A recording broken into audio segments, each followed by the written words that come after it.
Hello student, this is the question GATE 2011, 2 marks. What is given? Consider the table with arrival time is given and burst time of the three process P0, P1 and P2 are given, and the OS use preemptive shortage of first means SRTF scheduling algorithm, and what is asking? Average waiting time.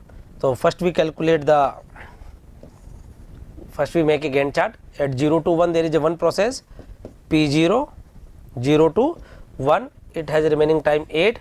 When which one is shortest among 8 and 4? P1, 1 to 2, 3, then 9, which one is shortest? P1.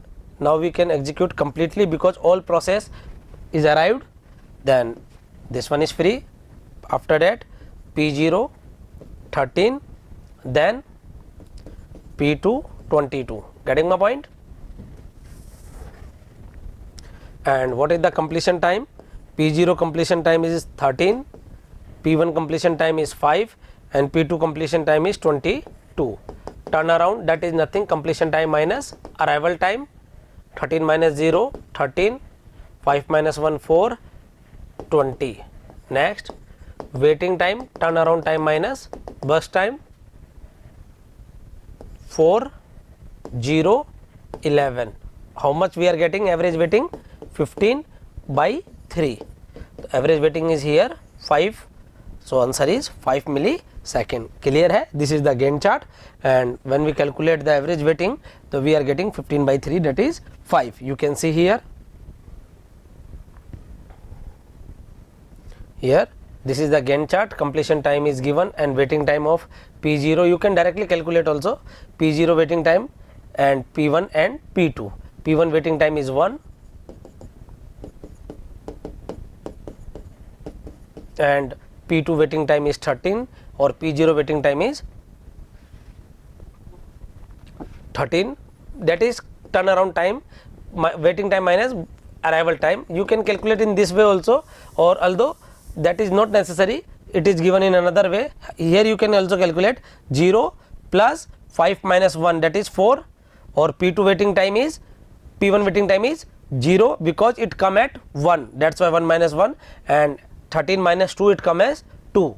So answer is 15 by 3, that is 5 millisecond, but this is not necessary. You can calculate in this way. First we calculate the completion time, then turnaround time, then waiting time.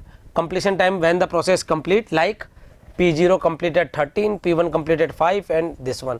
And this one is nothing, turnaround time minus completion time minus arrival time. You can calculate, arrival time is mentioned in the question, like 0, 1 and 2. So 13, 4 and 20. Next, waiting time, that is nothing, turnaround time minus burst time. P1 how much is required? P1 required 8 and 9. So 9, 13 minus 9, 4, and P2 required, how much P1 is required? 4, 0, then 9, 11, 15 by 3, that is 5. You can calculate in this way also, so no need to calculate in this way, but some of the students prefer this method. You can prefer this also, but that is the best approach. Just calculate the completion time, then turnaround time, that is nothing, completion minus arrival, then waiting time, that is nothing, turnaround time minus burst time. Getting my point? Thank you. If you really like the video, please hit the like button, share the video, subscribe to our YouTube channel and press the bell icon for the latest updates. Thank you.